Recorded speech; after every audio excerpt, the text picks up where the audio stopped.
Has President William Ruto just hinted, knowing those who have been abducting his critics? Na yale yamesemekana mambo ya abduction tutakomesha. President William Ruto has seemingly hinted at knowing the individuals behind the growing cases of abductions in Kenya.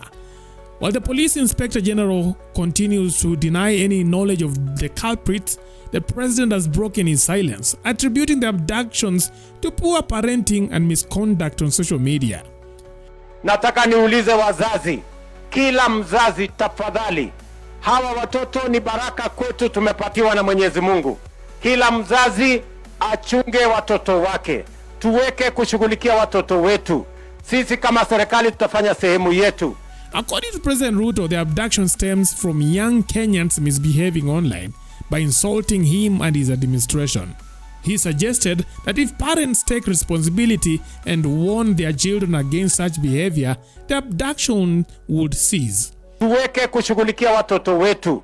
Sisi kama serikali tutafanya sehemu yetu. Na yale yamesemekana mambo ya abduction tutakomesha. Ndio vijana wa Kenya waweze kuishi kwa amani na vile vile wawe na nidhamu na wawe wangwana, tuweze kujenga Kenya tukiwa pamoja. Tumekubaliana? This remarks has sparked widespread outrage and speculation, as it seems to contradict his earlier stance denying the existence of such incidents. President William Ruto previously claimed that no abductions had taken place under his administration and that he was unaware of any such activities. There is a family, any family, that their child or their friend or their relative went to a demonstration, whether it is last year or this year, and never came back. I want to know the names, because I will take firm and decisive action. Because as I talk to you today, I don't have a single name of somebody who has been abducted or disappeared. I do not want a situation where a Kenyan disappears. There were days when people were found 20, 30 in the Vayala here, executed. I want to promise you and to promise the people of Kenya that under my administration, there will be no Kenyans in Rivayala or any other river or in any other place. However, his recent statements suggesting he can stop the abductions if certain conditions are met have raised eyebrows, leaving Kenyans questioning his involvement or complicity. Reject. Sakao must go! And the controversy deepens when considering that these abductions have reportedly targeted individuals who criticize the government, particularly during the anti-finance bill protest. And many are now convinced that the president's comments inadvertently confirm his administration's role in these disappearances. Arrest them and make it public that you have arrested people and take them before courts of law so that it becomes a deterrent to those who are misusing computers, artificial intelligence, not only to insult and to do very uncouth things, very uncivilized things. Adding fuel to the fire, government officials such as Kimani Ichung'wah have echoed similar sentiments, urging the Directorate of Criminal Investigations to arrest individuals who misuse the internet by harshly criticizing the government. Na niwaulize pia vijana wetu, tukuwe na heshima. Hata kama huniheshimu mimi kama kiongozi, heshimu familia, heshimu watu na jamii ambazo hao viongozi wanatoka kwake. Leo tunaweza sema humpendi Speaker Wetangula, lakini kumbuka ako na mzazi na ni mtoto wa mzazi. Ako na watoto, ni baba ya watoto.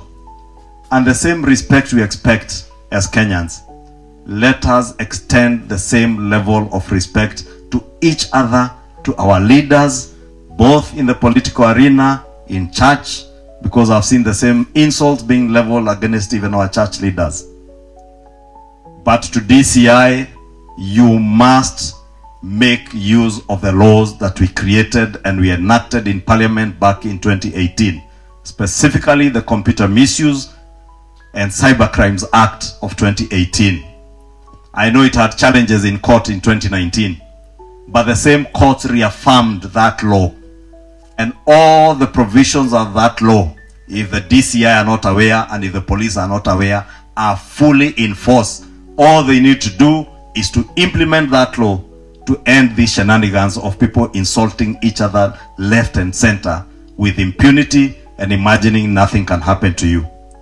Finally, because it's the same misuse, we have seen people alleging that they have been abducted, kidnapped, then they show up.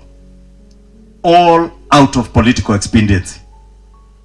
If anybody alleges that they have been kidnapped, abducted, and they are not, they should also be arrested and charged for misuse of their computers and cyber crimes. Because we know there are characters who want to use this now to try and incite the people of Kenya.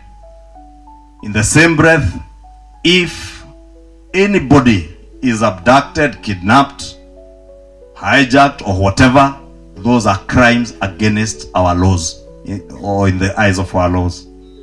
Therefore, if you are a family that claims any of your family members are either hijacked during this festive season, kidnapped or abducted, as it may be, make a point of reporting to the police so that they may help you to investigate and bring the culprits to book if they can. Lakini tusiwe tunatumia jina abduction for political expediency. Nimeona wengine hata wanasiasa hasa huko kwetu. Speaker, you'll be shocked. Members of parliament and a few senators, they are now attempting to bribe the police to arrest them to get public sympathy. Mwingine hata anajipeleka kwa gate ya polisi, nimeitwa na hakuna mtu amemuita, ati generate public sympathy. All these things ni vitu ambazo hazitusaidii. As leaders, we should be at the forefront of focusing on issues that affect our people, not inciting our own people.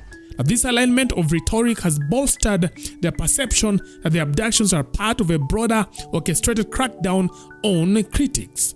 The Speaker, vile sasa nchi inaenda, unajua kuna uhuru na demokrasia ya watu kuongea. Na kila mtu lazima afanye kulingana na hiyo sheria na katiba. Lakini Mr. Speaker, in 2018, and I'm sure that bill must have come to the Senate also, you were there that time, the Computer Misuse and Cybercrime Act. Tulipitisha hiyo sheria. Na mimi naomba kama mtu amefanya hatia apelekwe kotini kulingana na hiyo sheria. Kuna watu ambao wako na wasiwasi fulani wamepoteza nini, iko sheria watu wapelekwe kotini. Na mimi nataka kuambia Wakenya, tafadhali msiweke mimi kwa coffin kabla wakati yangu hajafika. Unaenda unaweka President of the Republic of Kenya, unaweka yeye kwa coffin, unaweka yeye kwa Twitter na Facebook. Hiyo ni tabia chafu sana. Wacha president, mimi mwenyewe sitaki niweke kwa coffin. Sitaki speaker aweke kwa coffin.